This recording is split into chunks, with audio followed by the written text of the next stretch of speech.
Muy buenas noches, queridos amigos del Peregrino de la Inmaculada. Bienvenidos a una nueva transmisión en vivo. El día de hoy vamos a tener una entrevista muy interesante con el padre Julio Alonso Ampuro, que ya está con nosotros, sobre el tema la pandemia, castigo de Dios. Vamos a invitar ahora al padre Julio. Buenas noches, padre Julio, ¿cómo está? Muy buenas noches, ¿qué tal? Mucho gusto. Bien, padre, para iniciar el día de hoy nuestra entrevista, quiero que usted como sacerdote pues nos ayude y nos introduzca al tema con una oración, ¿sí? Ya De hay acuerdo. 9 personas que están con nosotros, pues si nos puede ayudar, padre, con la oración. De acuerdo. Señor, en esta noche te pedimos la luz de tu Santo Espíritu para que este encuentro sea realmente iluminador, sea fructífero. Te pedimos tu sabiduría, te pedimos un corazón abierto para poder acoger todas las luces que tú quieras regalarnos en esta noche, para ayudarnos a responder mejor a tus planes, a tus proyectos de amor y de salvación. Padre nuestro que estás en el cielo, santificado sea tu nombre. Venga a nosotros tu reino. Hágase tu voluntad en la tierra como en el cielo. Danos hoy nuestro pan de cada día. Perdona nuestras ofensas, como también nosotros perdonamos a los que nos ofenden. No nos dejes caer en la tentación y líbranos del mal. Amén. En el nombre del Padre, y del Hijo, y del Espíritu Santo. Amén. Muchas gracias, padre. Y bueno, en sí el tema que hemos escogido es un tema que puede sonar pues un poco chocante, ¿no? Porque la idea de que Dios castiga o cómo es Dios, ¿no? Por eso hemos querido invitarle a usted porque sabemos que usted tiene pues estudios de Biblia que ha profundizado. Y antes de entrar al tema propio del castigo, quisiera preguntarle sobre el tema de los signos de los tiempos. Estamos viviendo en tiempo de pandemia que eh, ha hecho cuestionarse muchas personas si estamos ya cerca del fin del mundo, si se están cumpliendo algunas profecías. ¿Cómo entender, primero, qué son los signos de los tiempos y cómo interpretarlos? Bueno, ante todo, quisiera transmitir una palabra de afecto a todas las personas que, sobre todo, que han sido afectadas más directamente, ¿no?, por esta situación, sea con la enfermedad, sea con la muerte de seres queridos, ¿no? A mí, sobre todo en estos últimos meses, me ha tocado acompañar, ¿no?, a veces dar la unción a algún enfermo con COVID, acompañar también a personas que han perdido seres queridos, incluso a veces varios en una misma familia. Entonces, quiere decir que todo eso es lo primero que tiene que estar en nuestro corazón, ¿no? Como creyentes, es un corazón cercano, como el de Cristo, un corazón amoroso, acogedor, que hace suyo también el dolor del hermano, ¿no? Eso por encima de todo. Es decir, no vamos a hacer una reflexión abstracta, teórica, ¿no? De puros intelectuales, sino que nuestra reflexión es siempre de creyentes, ¿no? De creyentes que intentan vivir la caridad y el amor al hermano, y particularmente en estas situaciones que para muchas personas especialmente es sumamente duro, sumamente difícil. Bien, hay que partir de una cosa que es la Biblia totalmente, desde el principio hasta el final, lo tiene presente, que es la siguiente. Los autores sagrados, ante cualquier cosa que ocurre, siempre se preguntan, ¿por qué? ¿Qué es lo que Dios quiere decirnos con esto? Claro, eso parte de una convicción todavía previa, que es la siguiente. Dios es el Señor de la historia. Dios es el que conduce todos los acontecimientos. Evidentemente, hay que decir una cosa bien clara, es que el mal no viene de Dios. Eso es una cosa absolutamente clara. El mal no viene, nunca puede venir de Dios. Pero todo lo bueno está producido por Dios. Directa o indirectamente, Dios está actuando para suscitar el bien. ¿Y qué pasa con el mal? Pues el mal Dios no lo produce, pero sí lo tiene también bajo su control. Es decir, el mal, si existe, es porque Dios lo permite. Entonces está bajo su control. Y cuando Dios lo permite siempre por una finalidad positiva, ¿no? Para bien de los suyos, para bien de aquellos a quienes Él ama. Entonces, partiendo de esta convicción, los autores sagrados tienen esa certeza.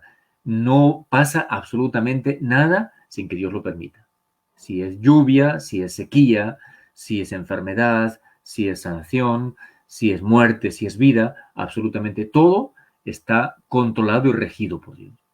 Y desde ahí, el creyente se pregunta, entonces, si Dios esto lo ha permitido, ¿qué quiere Dios con esto?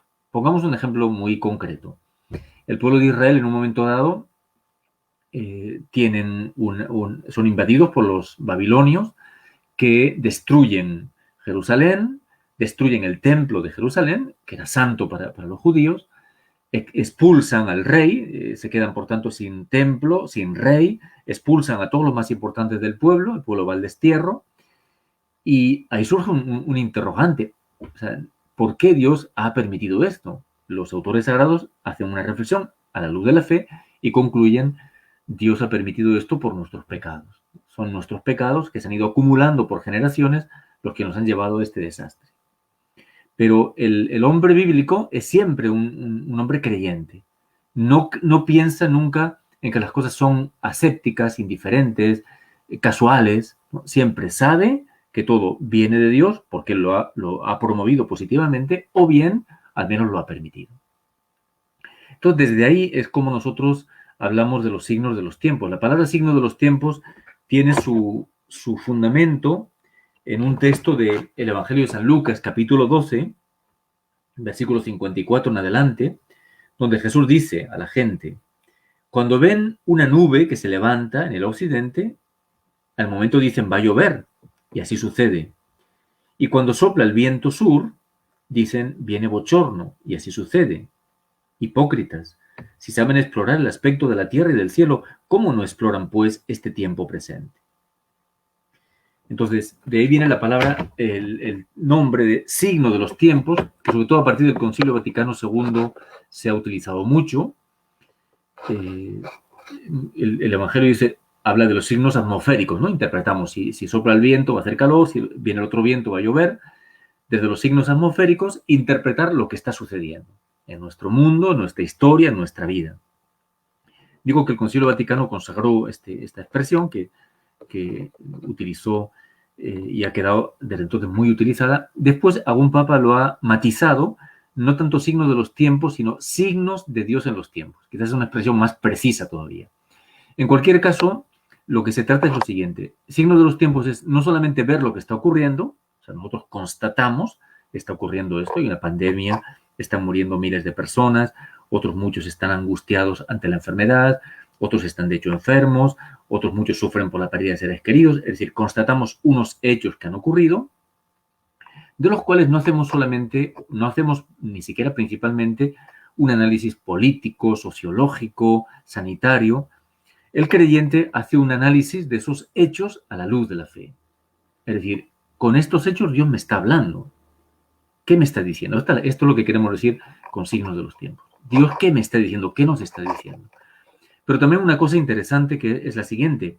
No solamente hay un mensaje de Dios, Dios me está hablando a través de esos hechos, sino que me está interpelando, está provocando en mí una respuesta.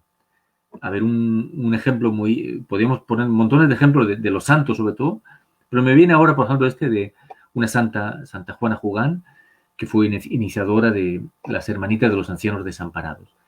Esta mujer, había muchos ancianos, muchas ancianas, particularmente solas, abandonadas.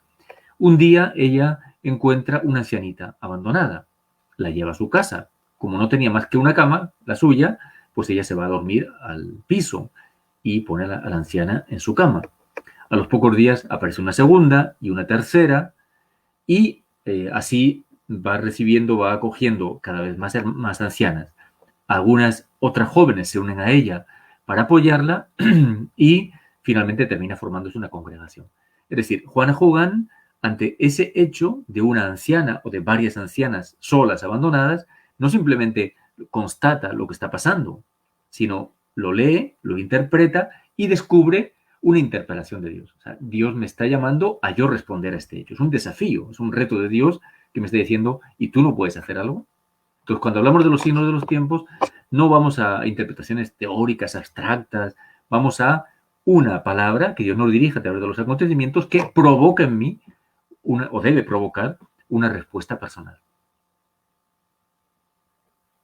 Y padre, bueno, antes de entrar propiamente al tema del castigo, ahora lo que nos ha dicho un poco, eh, ¿cómo uno puede discernir? Es decir, el caso que nos explicaba, ¿no?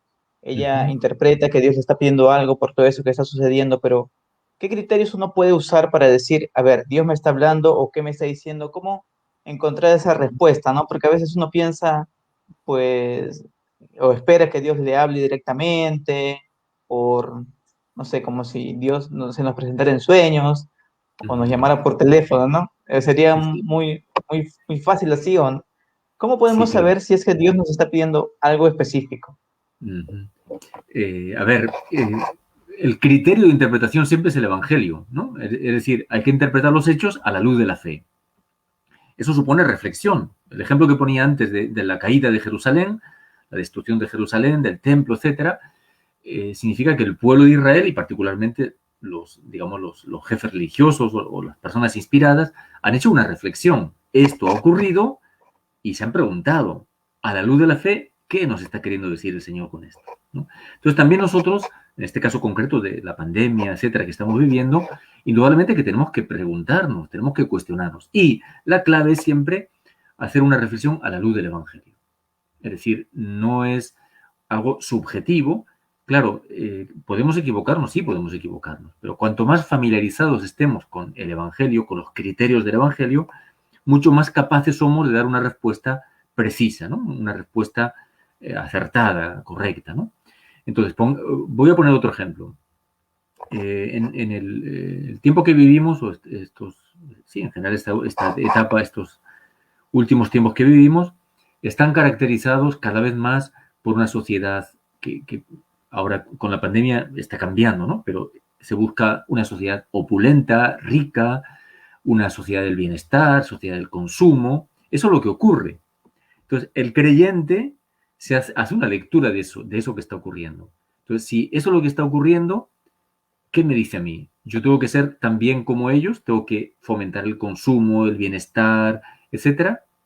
A la luz del Evangelio, posiblemente eso me está diciendo, como hay una sociedad de consumo, de bienestar, yo con el Evangelio en la mano tengo que dar un testimonio mayor de austeridad, de pobreza, de desprendimiento, para que el mundo, la gente pueda entender que la felicidad no está en tener, que la seguridad no te la da el poseer más, que eso es efímero, que eso no llena el corazón. Entonces yo, como creyente, viendo eso que está ocurriendo, me siento más interpelado a vivir una vida austera, pobre, desprendida, ¿no? Como respuesta de Dios a la luz, interpretada a la luz del Evangelio, de eso que está ocurriendo. Entonces, siempre es este criterio del Evangelio, de cómo reflexionamos desde ahí, y es evidente que el tema de la pandemia, ya llevamos más de un año en esta situación, hemos debido tener todos tiempo de reflexionar, ¿no? Lamentablemente, a veces, ¿qué ocurre?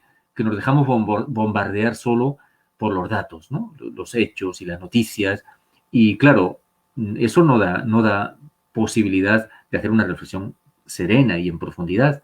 Hay que saber los datos esenciales, sí, pero sobre todo introducir esta reflexión creyente, ¿no? Y dejar que la palabra de Dios nos vaya iluminando para entender qué es lo que está pasando. Bien, padre, entonces hacemos ya la pregunta que va el tema profundo, ¿no? Dios Ujú, castiga en ya. esta pandemia, bueno, antes de hablar de la pandemia, Ujú, Dios castiga y en la Biblia, ¿qué ejemplos tenemos de esto? Si es que Dios castiga ya. verdaderamente. A ver, bueno, ante todo hay que decir que ante la palabra castigo hay una especie de alergia, ¿no es cierto? Una especie de alergia instintiva, porque el castigo parece asociado a otras épocas ya superadas, ¿no? Hoy día en la pedagogía parece que el castigo ya no se lleva. Eso por un lado. Por otro lado, muchas veces, lamentablemente, el castigo de parte de los papás, de los maestros, etcétera, a veces puede ser un castigo que está motivado por la ira, por la cólera descontrolada. A veces pueden ser castigos injustos, ¿no? Y todo eso nos hace tener también como un rechazo especialmente al castigo. Y particularmente ante esta situación que estamos viviendo, pues lógicamente más todavía, ¿no? Hay como una especie de sensibilidad, porque, o sea, quien más y quien menos, todos tenemos personas afectadas, ¿no? En la familia, en los amigos, en compañeros de trabajo, etcétera. Entonces, solamente escuchar la palabra de castigo es como decir, no puede ser. Entonces, hay que matizar bien. Vamos a ver. Hay una cosa clara, y es que, y eso Jesús lo dice claramente, que nunca el castigo es algo directo por culpas personales, ¿no? O sea, esta persona ha cometido tal pecado, ha hecho tal cosa mal y le viene un castigo. Sabemos que en el Antiguo Testamento pensaban así, hubo un tiempo, ¿no? Hasta que surge, por ejemplo, el libro de Job y lo ponen en tela de juicio.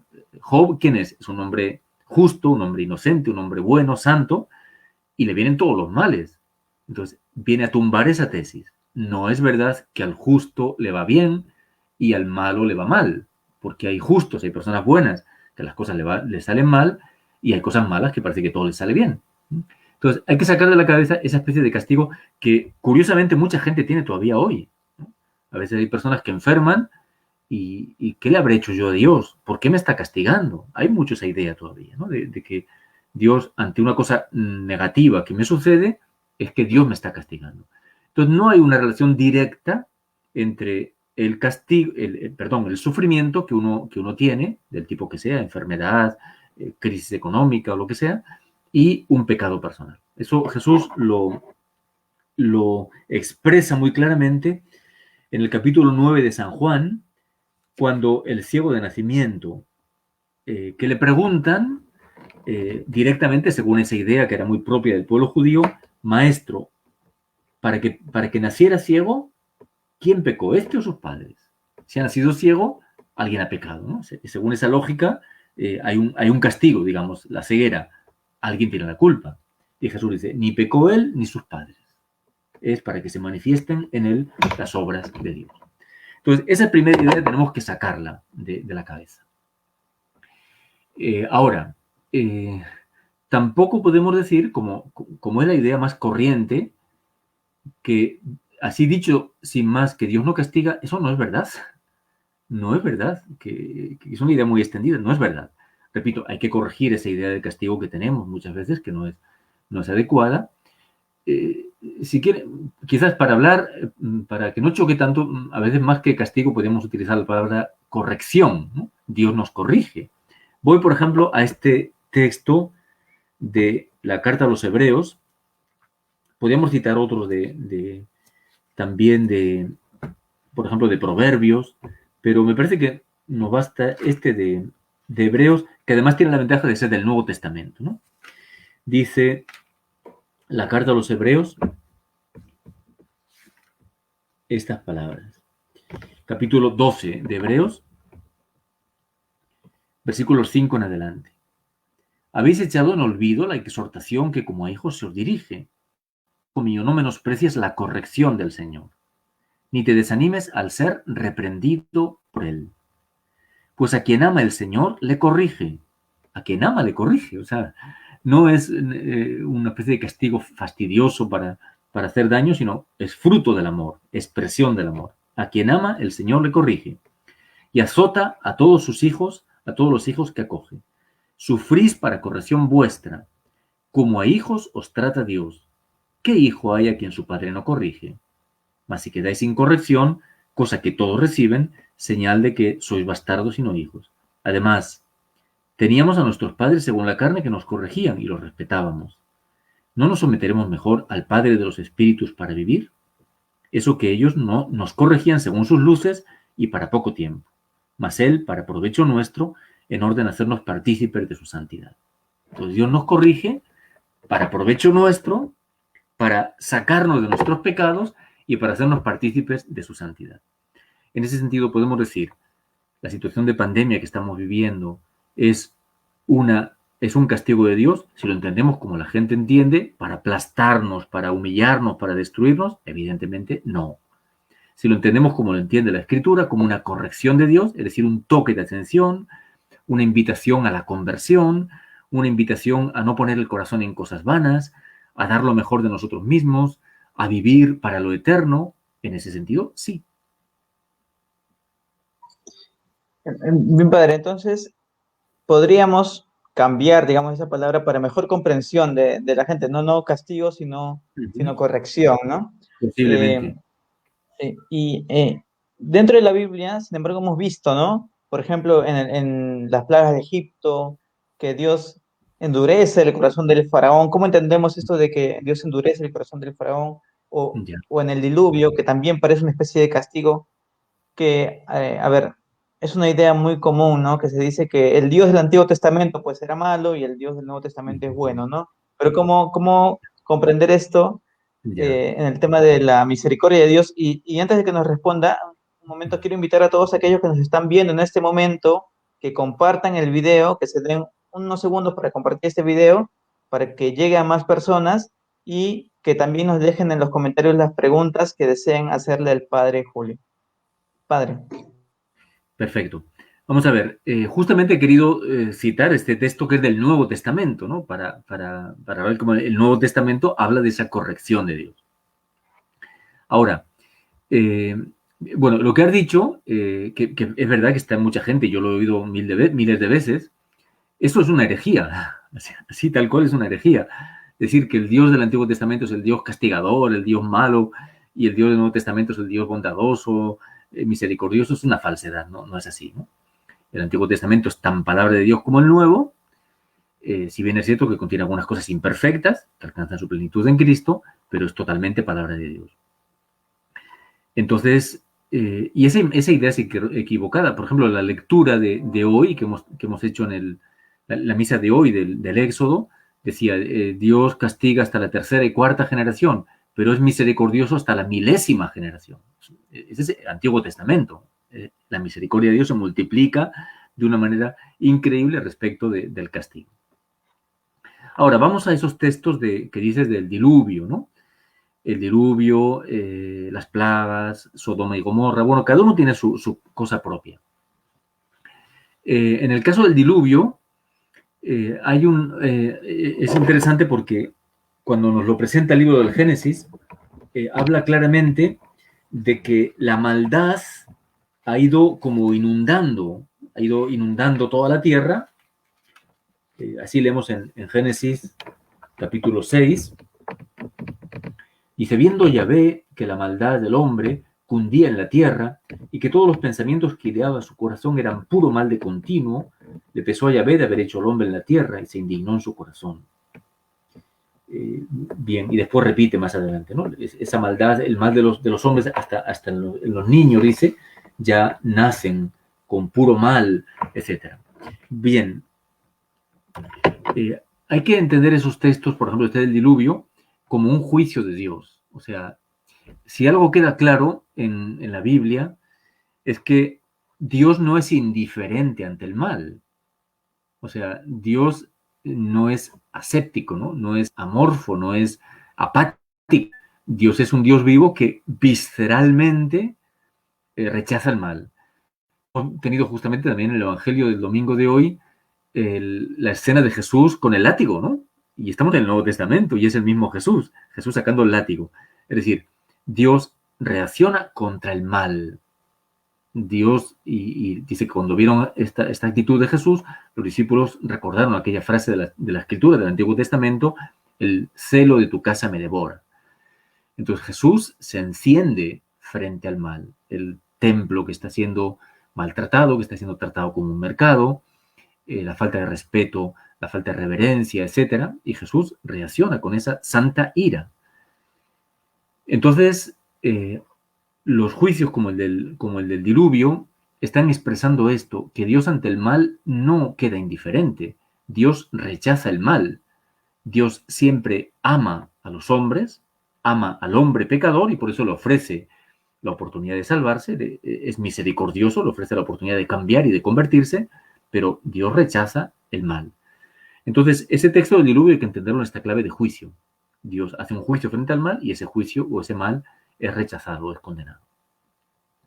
Entonces, desde esa perspectiva, bueno, ese es un detalle. El otro detalle es el siguiente.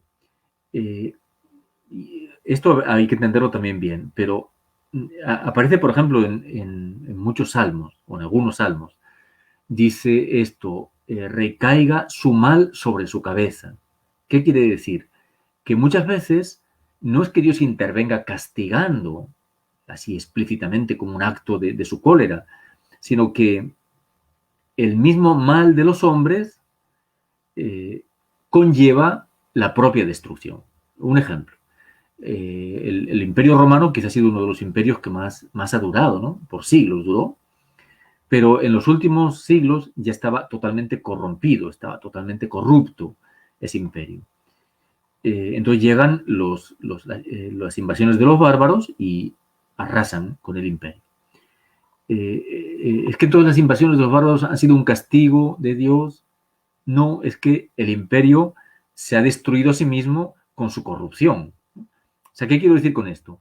Que muchas veces lo que llamamos castigo de Dios es que nosotros, los humanos, con nuestras opciones erróneas, equivocadas, pecaminosas, nos destruimos a nosotros mismos. Entonces, no es tanto que Dios intervenga de una manera así colérica, sino que nosotros, o sea, dice San Pablo en la carta de los Romanos, el salario del pecado es la muerte, el fin del pecado es la muerte. O sea, el mal inevitablemente termina en destrucción, en fracaso. Desde ese punto de vista me parece que hay que entender esos textos, ¿no? Como el del diluvio, el de Sodoma y Gomorra, etc.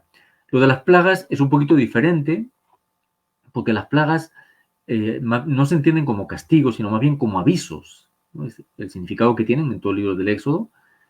El faraón está en una actitud opresiva, ¿no? En una actitud de déspota, de esclavizar al pueblo de Israel, y se le pide, Dios le pide a través de Moisés, deja libre a mi pueblo. Y el faraón no quiere reconocer la presencia de Yahvé. Entonces, las plagas son como signos, es decir, el Señor Yahvé está vivo, presente, es poderoso. De hecho, incluso los magos terminan reconociendo, ahí está el dedo de Dios. Entonces, son llamadas de atención para decir, reconoce que Dios es poderoso.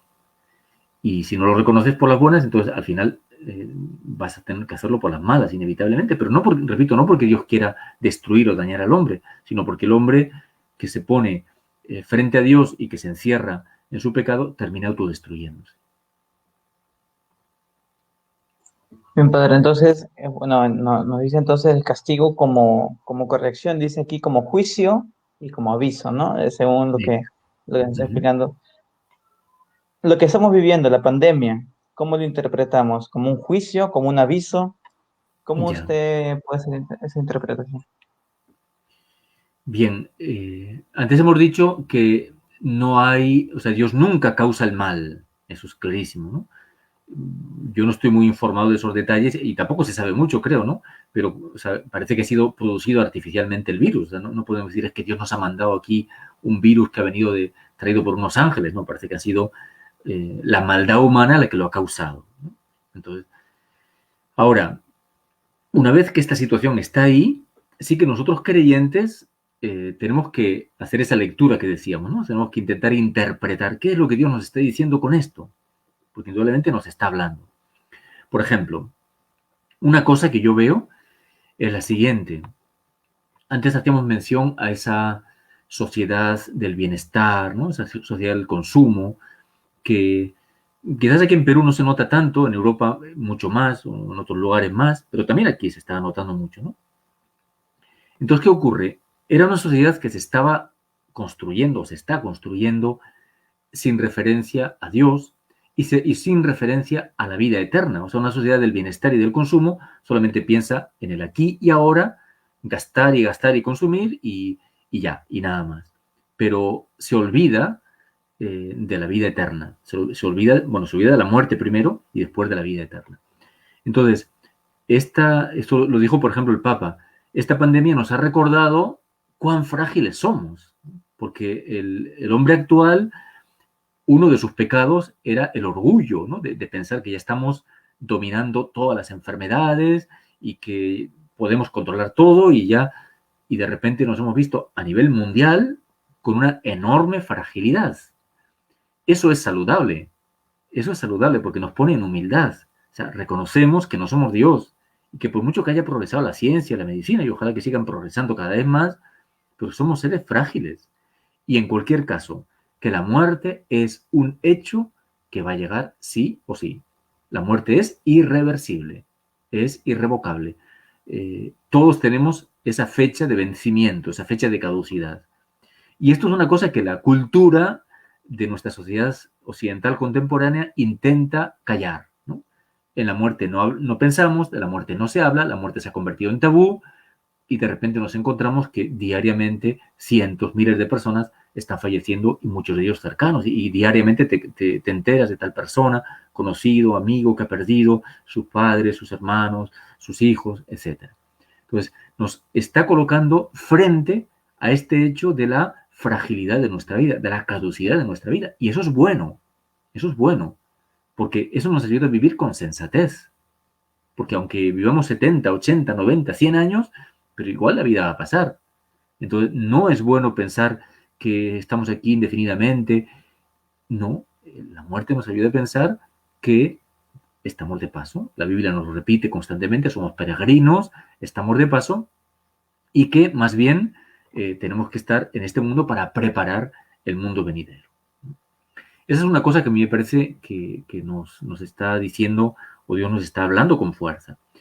La otra cosa que me parece que aquí yo creo que sí que tenemos, hay que entonar, me parece mucho como creyentes, un mea culpa de arrepentimiento fuerte, es que justamente nos ha hecho ver también nuestras deficiencias. Es decir, nos hemos tragado una gran mentira. ¿Cuál es la mentira? De creer, llegar a creer, que lo que importa es la salud física. Lo que importa es no contagiar. Eso ha llegado con un bombardeo de los medios de comunicación, etcétera, y de los comentarios, etcétera, ha llegado a convertirse como el valor absoluto. Y eso es una gran mentira, porque el creyente sabe que sí, ha recibido la vida es un don de Dios, debe cuidarla y protegerla, no debe exponerla de manera imprudente, pero sabe al mismo tiempo que más importante que la vida física es la vida espiritual. Y más importante que la vida física es la vida eterna que nos espera. Claro, de aquí salen cantidad de consecuencias, porque si la vida espiritual es importante, ¿qué estamos haciendo para cuidarla? ¿No? ¿Estamos solamente protegiendo la vida física?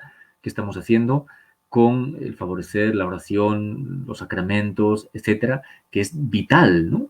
Nos hemos tragado muchas veces también los creyentes pensar que los sacramentos no son necesarios, eso no es vital, es una cuestión de la cual se puede prescindir y no es verdad. Llevamos ya más de un año ya una Semana Santa que nos ha tenido, vamos por la segunda Semana Santa que nos vamos a perder probablemente, o mucha gente se va a perder, y eso es un daño enorme, ¿no?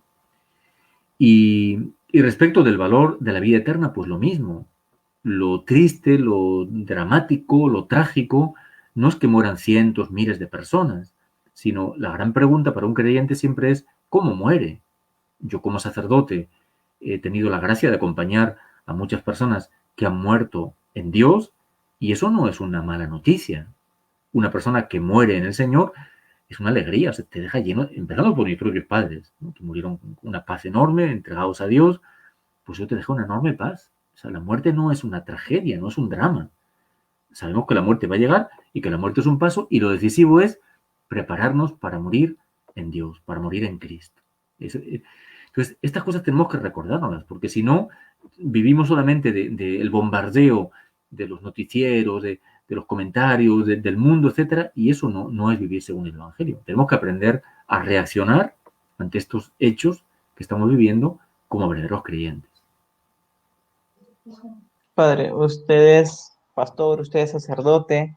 Yo entiendo, una vez el padre José Manuel, su hermano, nos decía, el sacerdote tiene que ser signo de unidad, pero ¿cuánta responsabilidad, le pregunto yo, tienen los pastores en esto lo que usted nos está comentando, ¿no? Que ya no se piensa tanto en la muerte, ya no se piensa tanto en la vida eterna, porque se ha dejado también de predicar, ¿no? Se ha dejado de enseñar. Uh -huh. Eh, Estamos viviendo dentro de la iglesia, es decir, incluso entre personas de fe, un enfriamiento, ¿no? Un enfriamiento de la fe y, y también es posible que suceda un tipo de apostasía dentro de la iglesia. Ya. A ver, una de las cosas que yo percibo es que esta situación lamentablemente está sacando muchas deficiencias que teníamos, ¿no? Deficiencias que ya estaban antes, que quizás ahora se están haciendo más visibles. Hace ya años, un conocido escritor francés que murió muy anciano, Jean Guiton, ya en su ancianidad, escribió un libro, un librito pequeño, que se titulaba Silencio sobre lo estatal. ¿No? Él, como católico, había sido amigo personal de Pablo VI, etc. Y el católico, al final de su vida, se sintió en el deber de denunciar algunas cosas que, claro, si se tratara de herejías, sería fácil ver, ¿no? Pues alguien está diciendo algo que es incorrecto, que va contra la fe, es una herejía. Pero muchas veces el problema... Perdón, pero él era un laico. Sí, él es un laico, era un pensador, filósofo, etcétera. Escribió como un título de libros, estuvo como no sé qué nombre, como observador o consultor en el Concilio Vaticano II, ¿no? Invitado expresamente por el Papa Pablo VI. Entonces, Jean Guiton se siente eso en el deber de denunciar, es decir, hay verdades que no es que se están negando, pero simplemente se las silencia. Y una de ellas que él decía es esta, y yo eso lo he visto. No se habla de la vida eterna, no se predica en la vida eterna, no se niega, pero tampoco se predica. Y recuerdo el caso de un joven que después de escuchar una charla sobre la vida eterna, dijo esto: jamás había escuchado hablar de este tema y no se imagina qué horizonte abre esto a mi mente y a mi corazón. Es que es así, o sea, es que es así, o sea, si nuestra vida está abocada solamente a este mundo y solamente a la muerte, qué triste. Ahora, la fe en la vida eterna abre a nuestra mente y a nuestro corazón un horizonte ilimitado. Estamos en este mundo, pero nos estamos preparando para toda una vida eterna. Me gusta mucho recordar esa imagen que era familiar y querida en los primeros siglos del cristianismo, en que se llamaba al día de la muerte, sobre todo en el caso de los mártires, pero de todo fiel cristiano, se llamaba el día de la muerte día de nacimiento. El cristiano en este mundo está siendo gestado en el seno de la Madre Iglesia, lo mismo que el niño está siendo gestado en el seno de su madre, y cuando el niño está gestado es dado a luz. Pues bien, el cristiano está siendo gestado en este mundo, en el seno de la Madre Iglesia, cuando ya está formado, es dado a luz a la vida eterna. Pero la vida verdadera empieza después de la muerte. Y esto tenemos que tenerlo muy claro, ¿no? Entonces, estas verdades que, aunque no sean expresamente negadas, pero sí han quedado olvidadas, silencio sobre lo esencial, claro, producen un vacío enorme, ¿no? Un vacío enorme. y hacen que, entonces, claro, la vida cristiana vivida con, fíjate que al principio del cristianismo, esta verdad de la resurrección, de la vida eterna, fue una de las novedades más potentes. Eh, Porque en aquel mundo antiguo no se creía en la vida eterna. Bueno, los griegos empezaron a pensar un poco en la inmortalidad del alma, pero incluso entre el mundo judío casi no había una fe en la vida eterna. Una de las novedades grandes que trajo el cristianismo fue esta, la esperanza en la vida eterna, un horizonte nuevo y limitado que se abre. Entonces, por ejemplo, eso es un punto que ha quedado olvidado, me parece a mí, con enorme daño, porque si ya no tiene sentido la vida eterna, pues tampoco tiene mucho sentido el esforzarme en este mundo para ser santo, o en esforzarme para evitar el pecado, etcétera, etcétera, etcétera. O sea, cuando cae, repito, aunque no se niegue, pero en la práctica queda olvidado, todo el organismo de la vida cristiana se debilita. Entonces yo creo que si hablamos creo que sí, los papas lo han dicho, ¿no? Y cuando los últimos papas vienen insistiéndonos en la necesidad de una nueva evangelización, es por esto. No ya solo evangelización de los que todavía no son cristianos o católicos, sino nueva evangelización de los bautizados.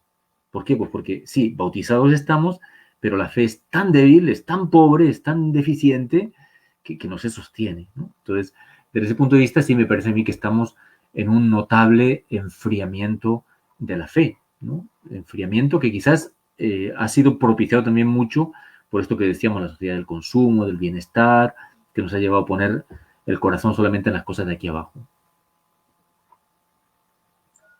Y cómo usted ve, bueno, ya nos comentó un poco, ¿no? El tema de los sacramentos, pero cómo usted ve estas decisiones políticas que se han tomado a partir de la pandemia, ¿no? Y voy concretamente al hecho de que las celebraciones eucarísticas, por ejemplo, con público, no se están permitiendo en muchos lugares. ¿Y cómo está reaccionando la iglesia ante ello? Uh-huh. Tenemos que reaccionar todos, o sea, tenemos que reaccionar los laicos exigiendo, no olvidemos que no se trata de entrar aquí en reivindicaciones, ¿no? Pero no olvidemos que el Código de Derecho Canónico dice que los laicos, los fieles laicos, tienen derechos y como tales también pueden y deben reclamarlo, ¿no? Entonces, es bueno que también los laicos hablen pidiendo de recibir los sacramentos.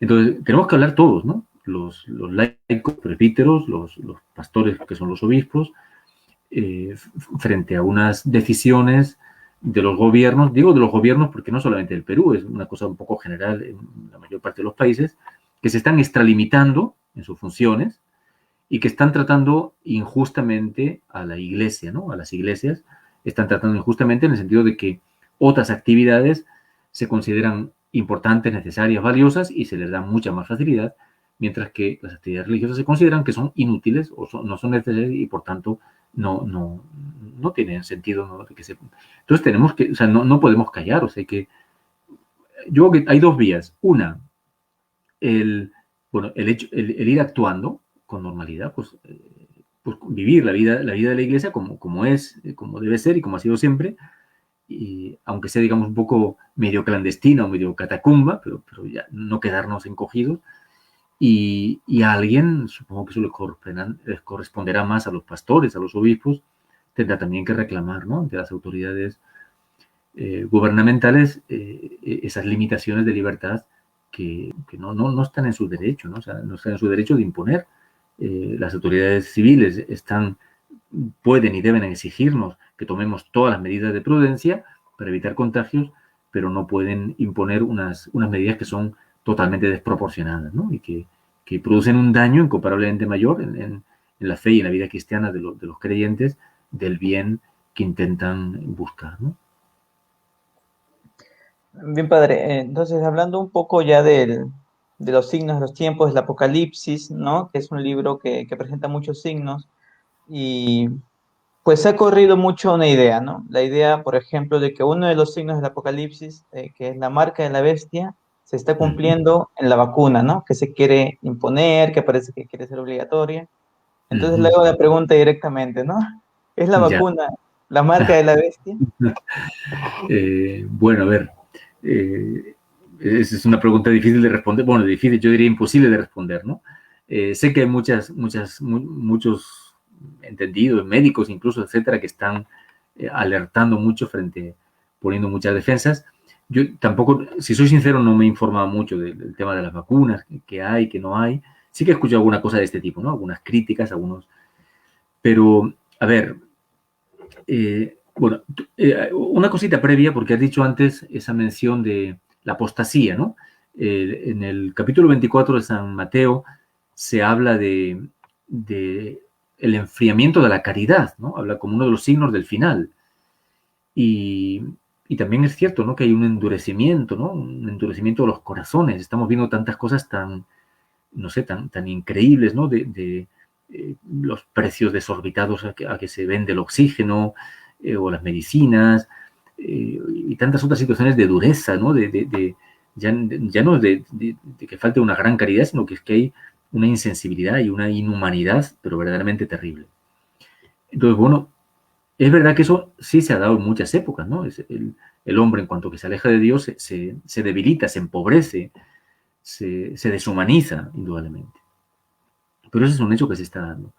También es verdad que en 2 Tesalonicenses se nos habla como uno de los signos precursores de la venida última, la gran apostasía. Es una expresión misteriosa. Entonces, el final del mundo es cercano o no cercano. Es muy difícil, bueno, es muy difícil, imposible, ¿no? Hacer una valoración así exacta. ¿Por qué? Pues porque ciertamente sí asistimos en el mundo actual a un fenómeno que yo creo que nunca se ha dado en la historia de la humanidad, ¿no?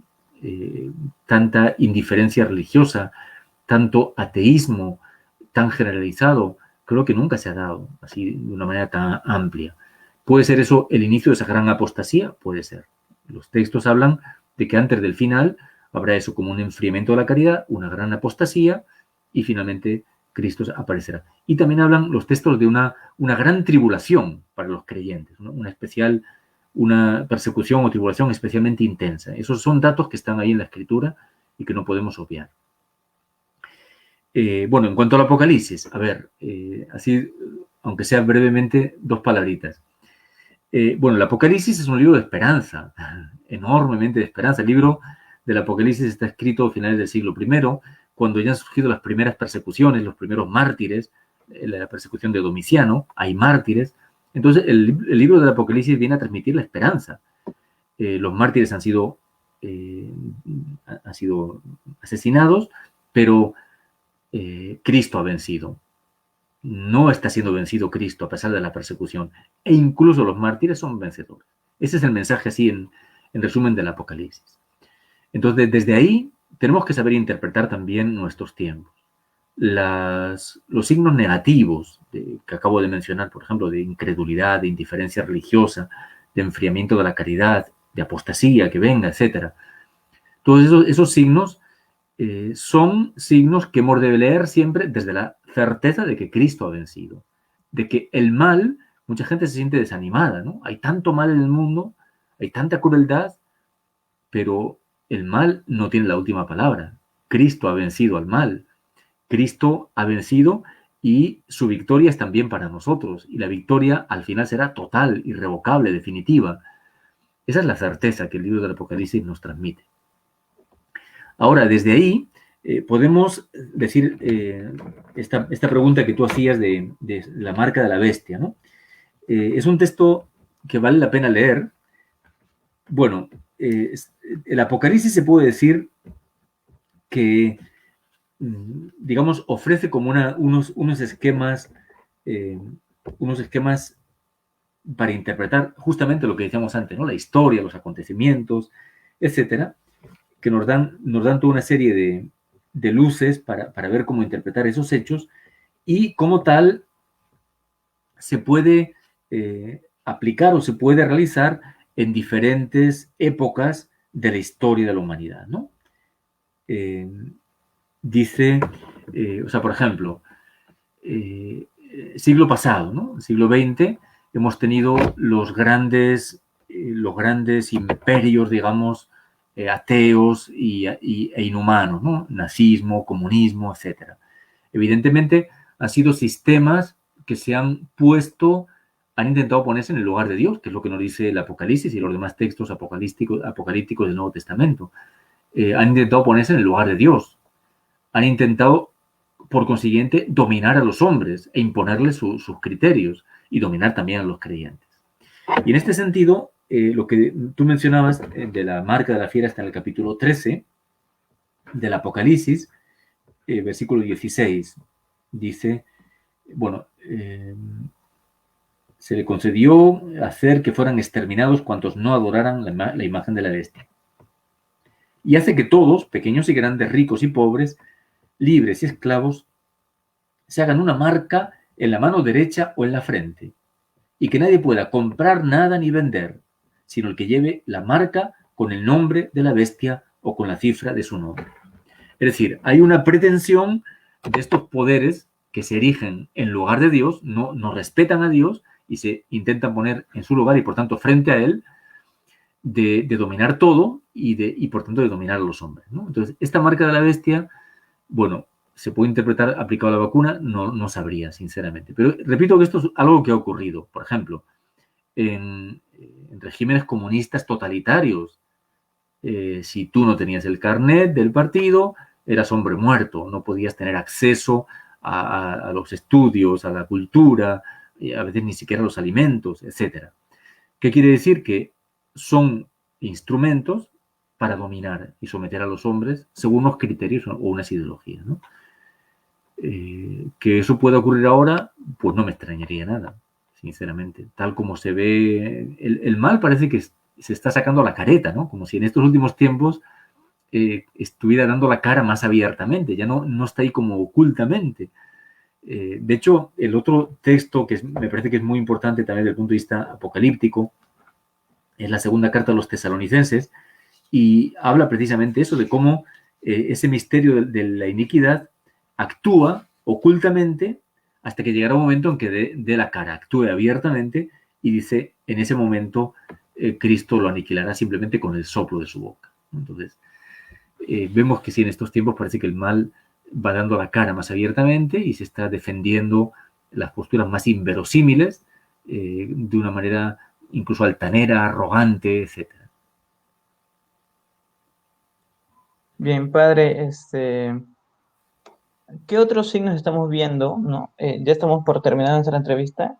Quiero hacerle un par de preguntas finales. ¿Qué otros signos vemos, aparte de los que usted ha mencionado, bueno, el tema de la marca de la bestia, quizá algún otro signo que aparezca en el Apocalipsis o algún otro libro de la Escritura y que parezca que se estuviera cumpliendo de alguna manera?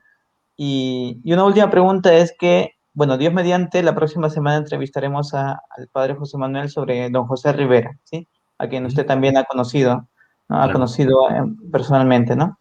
El venerable José Rivera.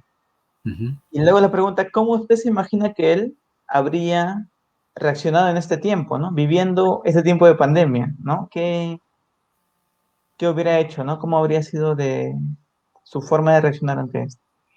Ya, pues si quieres empiezo por esto último, porque me parece que empalma también con algo que se nos quedó antes un poco sin decir o sin comentar, que es si estos signos son un mensaje de Dios que decíamos nos interpelan, nos mueven a actuar, pues quiere decir que son un reclamo para todos nosotros, ¿no? Entonces, no podemos, hay una expresión que el Papa Francisco ha utilizado, hablando sobre todo a los jóvenes, decía él a los jóvenes, no hay que balconear, ¿no? Es una expresión muy gráfica de él, es como decir, no ver la vida desde el balcón, o sea, hay que involucrarse.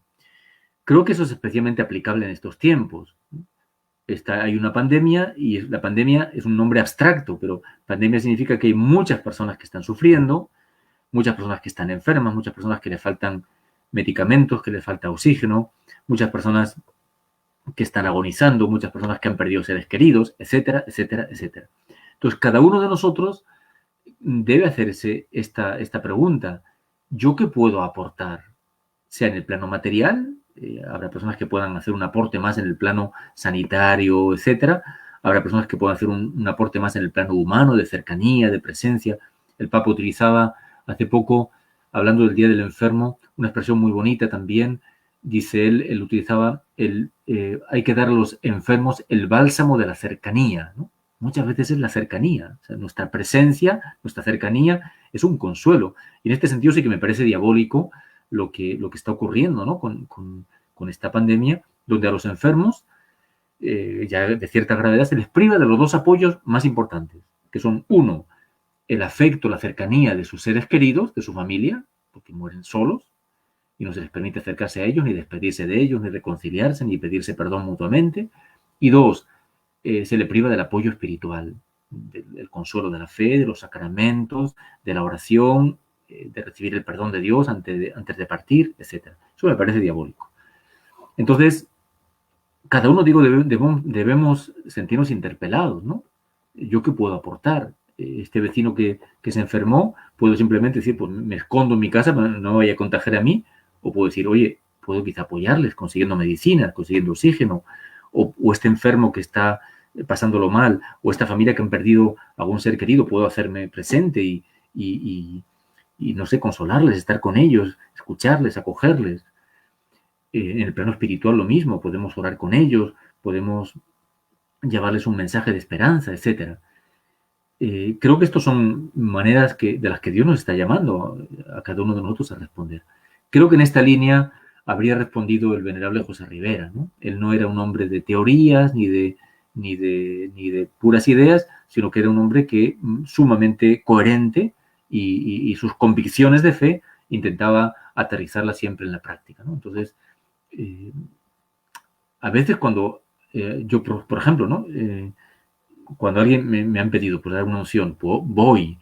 Cuando se me pide alguna ayuda de otro tipo, intento ofrecerla. Pero en estos días, por ejemplo, me planteaba si no debería positivamente dar más pasos, ¿no? Es decir, no esperar a que alguien me pida, sino dar pasos más al frente de ofrecerme, de estar más disponible, etcétera. Entonces, creo que todos podemos hacer bastante más o mucho más en esto. Y eso también es algo a lo que Dios nos está llamando. No olvidemos que al final de nuestra vida seremos juzgados por esto. Estuve enfermo, viniste a verme. Estuve enfermo, no viniste a verme. Tuve necesidad, me atendiste. Tuve necesidad, no me atendiste, ¿no? Entonces, ahí tenemos un llamado del Señor en cada uno de sus hermanos enfermos o que sufren, agonizantes, personas que han perdido seres queridos, etcétera. Un llamado fuerte de parte de Dios. Y la otra Pero, pregunta es... padre, no, bueno, un paréntesis hago. Había una pregunta justamente del hermano Héctor, ¿sí? Que nos decía justamente esto, ¿no? Padre Julio, debo continuar visitando enfermos, tomando en cuenta que él, digamos, tiene cierta edad y podría considerarse dentro de la población vulnerable incluso, ¿no? ¿Usted personalmente diría que sí? Claro, yo no puedo responder por él, ¿no? Yo puedo responder por mí. Y también yo soy de cierta edad, ¿no? Ya soy de tercera edad prácticamente, ¿no? Pero me impresionó mucho hace unos días un ancianito al que me llamaron para ir a dar la unción y estaba con su familia, o sea, la familia lo estaba atendiendo, o sea, no estaba solo, no estaba desatendido y tenía una enfermera y todo, pero no se me olvidará nunca cómo este hombre, al orar con él y a darle la unción, yo le tomé de la mano y me agarró con una fuerza. ¿Qué quiere decir? Que había en él una desesperación, ¿no? Había un miedo, había una situación de sensación de soledad. Y esta es la realidad, ¿no? Esta es la realidad. Entonces, ¿que eso supone un riesgo? Claro que supone un riesgo. Pero lo que decíamos antes, si ponemos como valor absoluto la salud y el no contagiarme, entonces no haremos nada. Ahora, si nos damos cuenta que hay un alma que salvar, por ejemplo, hay un alma que salvar, y que si yo a este enfermo le atiendo, le doy la unción, bueno, si es que muere, puede ir derecho al cielo, y si no lo atiendo, puede ser que no se salve. Claro, entonces, que hay un riesgo de que yo me contagie, lo hay, y cuento con ello, ¿no? Pongo todas las precauciones, pero eso no me lleva a inhibirme, a decir, no, o sea, el valor absoluto es mi salud. No es verdad. El valor absoluto no es mi salud. El valor absoluto, como hemos visto antes, es la vida eterna. Mi padre, bueno, la pregunta que le hacía, no sé si estamos tomando más tiempo, un poco más de tiempo, solamente un par de minutos para contestar la pregunta que le hacía, ¿no? Si había otros signos, aparte de los que usted veía, ¿no? Aparte de la marca de la bestia de la que hablábamos, si había otros signos que usted había visto que se estarían cumpliendo dentro de este tiempo de pandemia. Signos apocalípticos. Sí, así es, sí. A ver, yo no soy muy de, así de, a veces hay personas, ¿no? que están avisando de que ya es el fin del mundo, todo eso, ¿no? Yo no soy muy apocalíptico en ese sentido. Como decía, el apocalipsis es como un esquema de interpretar la historia. O sea, el apocalipsis no está hablándonos tanto del final del mundo, sino nos está dando unas claves, unos criterios de fe para interpretar el momento presente, ¿no? La historia que estamos viviendo. Entonces, desde esta perspectiva, evidentemente que tenemos que aprender nosotros a decir, ya, los poderes de este mundo que pretenden erigirse frente a Dios, que quieren decirnos a todos lo que debemos hacer y lo que no debemos hacer, dando la espalda totalmente al Evangelio, pues un creyente no debe someterse a ello. Un creyente siempre dirá, yo me someto a mi Señor Jesucristo y no me someto a los poderes del mundo. Esto lo hemos visto desde los primeros siglos del cristianismo, donde abundaron los mártires, hasta hoy, ¿no? Hasta ayer, hasta hoy, donde ha seguido viendo mártires en el siglo XX y todavía en este siglo XXI. Entonces, desde esa perspectiva, los textos apocalípticos, más que nada, como digo, nos transmiten esta certeza de la victoria de Cristo. La victoria de Cristo sobre el mal, la victoria de Cristo sobre el pecado, sobre la muerte, y afianzados en esa victoria, en esa confianza y en esa esperanza, somos capaces también nosotros de hacer frente a los retos que el mundo nos presenta, ¿no? Y para mí esa es la clave, sobre todo, que tenemos que mirar. Que el mundo se acabe pronto o no, pues puede ser, pero puede ser que nuestra vida personal se acabe antes de que llegue el fin del mundo, ¿no? Pero Jesús, en un momento dado, él dijo claramente sobre porque los discípulos tenían su curiosidad también, ¿no? Como nosotros. Y él dijo claramente sobre eso, ni los ángeles saben, ni siquiera al Hijo se le ha sido dado, sino solamente el Padre, ¿sabe? Entonces, positivamente no quiso revelar, ¿no? Entonces no intentemos, sí, habrá que estar atentos, ¿no? Sobre lo que va ocurriendo, porque eso nos va indicando por dónde Dios quiere actuar o llevar las cosas, pero me parece que la clave está ahí, ¿no? Mantenernos en ser personas de fe, desde esta certeza en la victoria de Cristo resucitado, que ha vencido el mundo y que nosotros, aferrados a Él, pues vamos a vencerlo también. Y nada de estar encogidos, cobardes, llenos de miedo, sino saber que la muerte no es una derrota y no pasa nada, si nos morimos, no pasa nada. Lo importante es que podamos llegar a la vida eterna. Mi padre, muchas gracias y con esas palabras pues de esperanza para todos quienes nos están viendo, le damos las gracias en nombre del peregrino de la Inmaculada, en nombre personal también. Y bueno, le pido que terminemos ya esa entrevista con una oración final. De acuerdo. Señor Padre Santo, ponemos en tus manos toda nuestra historia, todo nuestro mundo. Queremos pedirte de manera especial por todos los que en este momento están contagiados, están sufriendo la enfermedad. Te pedimos por todos los agonizantes, para que tú les prepares el encuentro contigo. Te pedimos también por todas las personas que viven en la angustia, en la soledad, en el miedo. Te presentamos también de manera particular a todos los fallecidos, Señor, para que los acojas en tu misericordia. Todas las personas, las familias que sufren la muerte de seres queridos, que tu Señor sea su consuelo, sea su fuerza, sea su paz.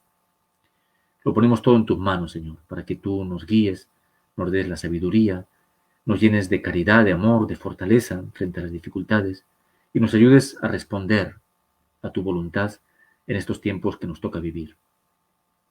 Te lo pedimos por intercesión de nuestra Madre, la Virgen María, a la cual, como Madre Inmaculada, acudimos en este momento orando el Ave María. Dios te salve María, llena eres de gracia, el Señor es contigo, bendita tú eres entre todas las mujeres y bendito el fruto de tu vientre Jesús. Santa María, Madre de Dios, ruega por nosotros los pecadores, ahora y en la hora de nuestra muerte. Amén. Muchas gracias, Padre. Muy Gracias bien, por tu tiempo y bueno, Dios mediante también nos veremos en alguna otra entrevista para quizá tocar algún otro tema ya que se viene Semana Santa o quizá posteriormente. Gracias, muy Padre bien. Julio, por Encantado acompañarnos.